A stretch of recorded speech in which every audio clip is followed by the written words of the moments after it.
Iya, selamat malam Smart Listener. Kembali lagi kita bersama dalam Smart Community. Ini setiap hari Rabu malam kita hadir untuk menemani Anda bersama dengan komunitas yang ada di Kota Makassar. Dan malam hari ini telah bersama dengan kita dan juga telah hadir di studio ini komunitas TBMPC.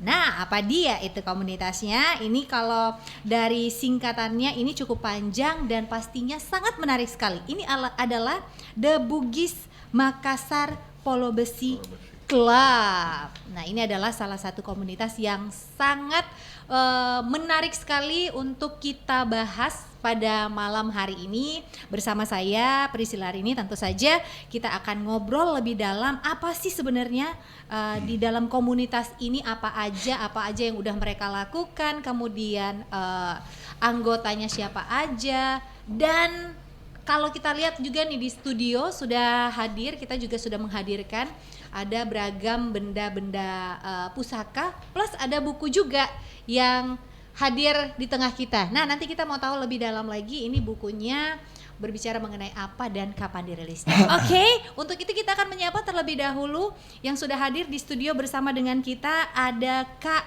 Imran Syahrudin. Ya, selamat malam, assalamualaikum warahmatullahi wabarakatuh. Iya, Kak Imran ini sebagai sekretaris umum dari TBMPC. Dan ada juga nih Kak Yani. Selamat malam Kak Yani. Selamat malam Smart Listener, salam sehat untuk kita sekalian. Oke, ini kalau Kak Yani ini selaku humas dan juga sekretariat. Oke, kayaknya tanpa berlama-lama lagi langsung deh kita ngobrol nih. Kita mau tahu lebih dalam lagi. Apa sih sebenarnya ini The Bugis Makassar Polo Besi Club? Silakan Kak Imran. Terima kasih, assalamualaikum warahmatullahi wabarakatuh.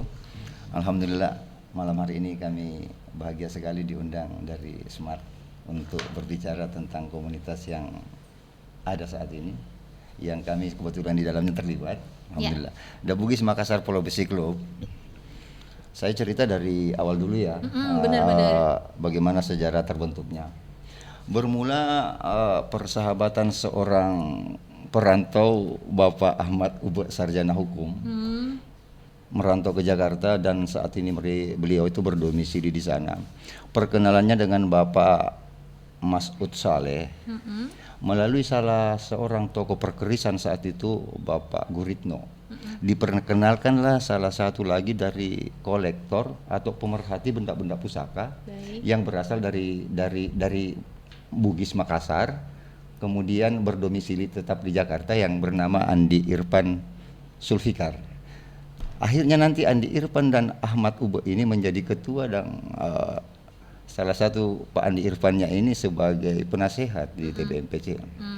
Jadi terbentuklah mereka setahun 2010 itu membentuk satu wadah yang namanya Jakarta Polo Besi Club. Jakarta Polo Besi Club. Berangsur-angsur mengadakan pameran dan lain sebagainya di sana dengan para pemerhati yang ada di Pulau Jawa saat itu. Akhirnya beliau sepakat membuat satu legalitas TBMPC ini di tahun 2013 yang namanya dirubah dari Jakarta Polo Besi Club menjadi The Bugis Makassar Polo Besi Club. Yang punya akte notaris di 24 Desember 2010. Seperti itu. Itu dia sejarah terbentuknya. Tapi kalau boleh tahu ini sebenarnya apa sih ini di komunitas ini, sebenarnya komunitas apa nih? Polo Besi ini mungkin banyak yang Smart Listener yang belum tahu. Ini komunitas apa nih? Kalau suatu komunitas kan ada pencinta motor misalkan, itu pencinta mungkin tanaman. Kalau ini pencinta apa nih? Sepertinya cukup menarik ini Smart Listener. Kalau kita lihat bersama ini Smart Listener boleh langsung saksikan kita juga via YouTube di Smart FM Makassar. Di sini terlihat banyak sekali benda-benda ya, benda-benda seperti kris. Nah, itu kalau boleh tahu komunitas ini komunitas apa sih? Alhamdulillah, terima kasih. Untuk sesi kedua ini saya akan jawab bahwa komunitas The Bugis Makassar Polo Besi Club ini adalah sebuah pemerhati budaya yang terkhusus kepada benda-benda pusaka. Yang mana dahulu orang tua atau nenek moyang kita itu Memang ada di dalam tulisan Lontara yang mengatakan bahwa seorang laki-laki itu dikatakan tangguh apabila ia memiliki badik di pinggangnya. Oh. Ya, seperti itu. Tetapi Cukup menarik, ya? dalam tanda petik ya, Iya, dalam betul, tanda, betul. bukan berarti sahabat-sahabat pendengar yang lainnya ketika tidak punya badik dia bukan seorang lelaki, tidak seperti itu. Tidak seperti itu. Ini sebuah simbol Simbol. yang keturunan dari nenek moyang kita yang ada tertulis di dalam Lontara, seperti itu. Oh, jadi ini benda-benda. Jadi Smart Listener ini adalah benda-benda pusaka yang terlihat di sini berupa keris ya. Ya, keris, Selain badik. Keris badik. Selain ini ada lagi nggak benda-benda pusaka? Misalkan mungkin mahkota atau apa, nggak ada ya? Jadi untuk khusus The Bugis Makassar Pulau Besi Club ini terkhusus untuk pusaka saja. Pusaka itu sendiri sebenarnya beraneka ragam bentuk dan macamnya, termasuk tombak, parang, dan lain sebagainya. Cuman mewakili hari ini, kami hanya membawa 4 kategori. Ada keris dari Makassar yang namanya yang sering biasa kita dengar badik Lompo Batang. Badik Lompo Batang. Ya. Oke. Badik Lompo Batang. Yang kedua badik Bugis berupa gecong. Nanti kita akan perlihatkan seperti apa contohnya yang mana. Iya, benar-benar. Yang ketiga adalah badik luwu. Dan masing-masing kriteria ketiga jenis badik ini itu akan berbeda dari sisi fisik atau bentuknya, seperti itu. Ini ada, memang sih kalau kita lihat dari bentuknya beraneka ragam, ada yang kecil, ada Ya, yang panjang ya masing-masing. Nah, sebelum kita jauh lagi ngobrol mengenai benda-benda pusaka ini kan ada logo nih dari TBMPC. Itu apa sih makna dari logonya sendiri? Baik, terima kasih. Jadi kalau melihat logo yang kami sajikan saat ini, di tengah-tengah itu ada bentuk semacam perahu pinisi.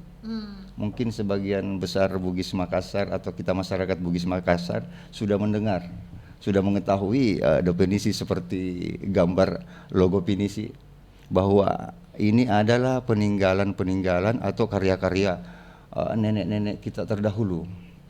Kedua, gambar logo dalam bentuk pinisi ini bisa secara abstrak kami gambarkan bahwa kami di agama Islam itu seakan-akan membentuk sebuah lapas yang bertuliskan Allah. Kemudian lingkarannya sendiri ini bumi. Bumi ya. Bahwa di mana engkau pijakkan dengan kakimu berlayar dengan bau pinisi ini, maka di situ engkau kembangkan budaya Bugis Makassar. Wow. Seperti itu kurang lebih hasil daripada analisa logo yang kami dapatkan. Ini nilai apa namanya filosofinya ini Betul, kayak betul, dia betul. sangat mendalam sekali. Nah, kalau mau jadi anggota sendiri gimana nih Kak Yani? Kalau kita mau masuk menjadi anggota dari komunitas ini? Bapak Lesia, ini sebenarnya keanggotaan TBMPC ini tidak punya syarat khusus untuk terlibat. Siapapun di dalam struktur keanggotaan juga hampir semua teman-teman terlibat itu berbagai macam profesi. Ada pegawai negeri, ada dokter, ada wira swasta, ada guru. Bahkan seorang rektor Pak Yani ya. Ada rektor. Kita punya. Ada rektor juga. Enggak, yang ketua umum kami. Ketuanya, oke, Iya. baik. Itu bahkan ada dari pihak kepolisian. Oh, ada juga. Ada teman. Syarat utamanya untuk masuk jadi anggota apa nih, Kak? Harus punya pusaka sakti. Aduh, menarik ini Smart Listener, harus punya pusaka sakti. Jadi kalau nggak punya pusaka sakti nggak bisa jadi anggota dong ya? Enggak, cuma bercanda. Itu Okay. Secara umum saja, yang penting teman atau orang lain yang ingin terlibat dengan mempunyai niat baik untuk membangun secara sosial, silakan bergabung sama kami. Karena memang betul yang Pak Imran tadi bilang bahwa di TBMPC itu secara khusus memang hanya kita terlibat di dunia pusaka, tapi secara umum kegiatan-kegiatan sosial lainnya kita terlibat juga. Ada misalnya ada semacam bencana alam, Oke. atau ada yang dikena musibah. Banyak kebakaran. kegiatan sosialnya Banyak ya. kegiatan sosial. Di bulan puasa juga biasa kita lakukan kegiatan yang berhubungan dengan bulan Ramadan. Oh, oke. Kalau boleh tahu ini anggotanya sudah berapa banyak di dalamnya? Kalau keanggotaan, kalau nomor dilihat dari nomor kartu sampai saat ini kurang lebih 300-an ya. Kurang lebih, Pak, ya. Hanya yang terlibat, yang aktif itu ada 120 orang. 120 orang yang aktif ini. Yang aktif, dan itu pun bukan hanya di Makassar. Ada yang terdekat aja ada di Palu, ada di Sulawesi Barat, ada teman di Kalimantan, Bahkan di Singapura Pak Yani. bahkan di Singapura dan Malaysia ada. Waduh, ternyata ada di Singapura juga Iya, ini. ada. Berarti untuk koneksi dengan teman-teman di Singapura ini via virtual berarti ya untuk ini. Alhamdulillah pas terbentuk ini medsos cukup membantu. Oh, jadi ada medsosnya juga ini, ada Ada. media sosialnya. Ada. Wow, cukup menarik ini small listener. Jadi kita bisa lihat di IG-nya situ. Kami ada Facebooknya kami, dan ada di grup WA tentunya. Oh, oke. Kalau boleh tahu Instagramnya apa nih, Kak? TBMPC. TBMPC. TBMPC. Jadi Betul. mungkin dari small listener juga yang penasaran untuk benda-benda pusakanya, penampakannya seperti apa ya. Boleh. Ini mau tahu juga bisa langsung lihat ke Instagramnya TBMPC ya. 24 12 10. 2412. Wah, ada nomornya juga ya. Karena itu pas berdiri pertamanya TBMPC. Dan Oh, kita itu Desember tanggal. kemarin kita sudah 11 tahun.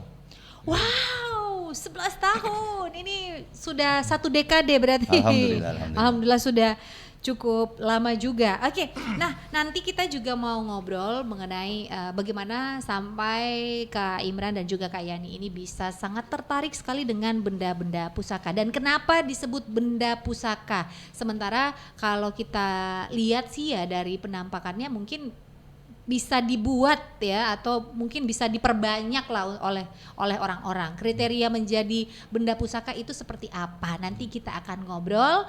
Untuk itu smart listener, kami akan segera kembali hanya di Smart Community.